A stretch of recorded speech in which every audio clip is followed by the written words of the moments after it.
Berbagai permasalahan masih dialami oleh Bali, salah satunya soal sampah. Ada beragam strategi yang bisa dilakukan guna mengatasi persoalan tersebut. Salah satunya melalui pembangunan kasino.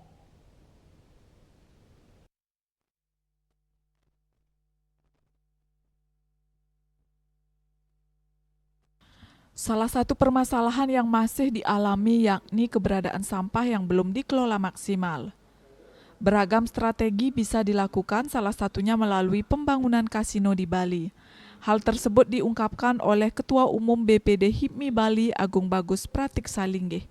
Ia menilai keberadaan kasino di daerah pariwisata Bali sangat tepat. Terlebih Bali sebelumnya telah mendapatkan 2 pengecualian undang-undang, yakni Undang-Undang Pornografi dan Miras. Menurutnya orang-orang yang datang ke kasino adalah orang-orang mampu atau kaya. Nantinya pajak tersebut dimanfaatkan untuk pendidikan, mengatasi sampah, kesehatan, dan penataan infrastruktur pariwisata. Dikecualikan di 2 undang-undang, ya kan? Undang-undang pornografi dan undang-undang miras. Jadi untuk pengecualian di undang-undang yang ketiga, saya rasa atas nama pariwisata loh ini, dua-duanya ini atas nama pariwisata, ya kan? Dan kalau misalnya bisa dikecualikan atas nama pariwisata lagi, apakah memungkinkan? Saya rasa memungkinkan karena ini bukan hal yang baru, ya.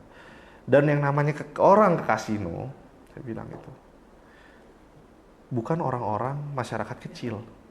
Gitu. Kenapa saya bilang ini mungkin banyak mungkin yang bertentangan dengan saya gitu. Tapi saya tidak pernah mau mengharamkan metode. Gitu, tapi bagaimana kita mengontrol outputnya. Ketika kita bisa memanfaatkan uang pajak yang bisa kita manfaatkan dari kasino ini, bisa kita manfaatkan untuk pengelolaan sampah, pendidikan, kesehatan, dan lain-lain. Kenapa tidak? Toh juga yang untung itu masyarakat Bali. Dengan adanya kasino, ya kan? Ini cara pemerintah untuk memeratakan ekonomi. Ini caranya pemerintah untuk menyebarkan uang secara tidak langsung gitu loh. Kita bisa dibilang menguras yang kaya, sehingga uang pajak yang dihasilkan dari penghasilan kasino ini bisa disebar ke masyarakat lagi, gitu loh, ya kan?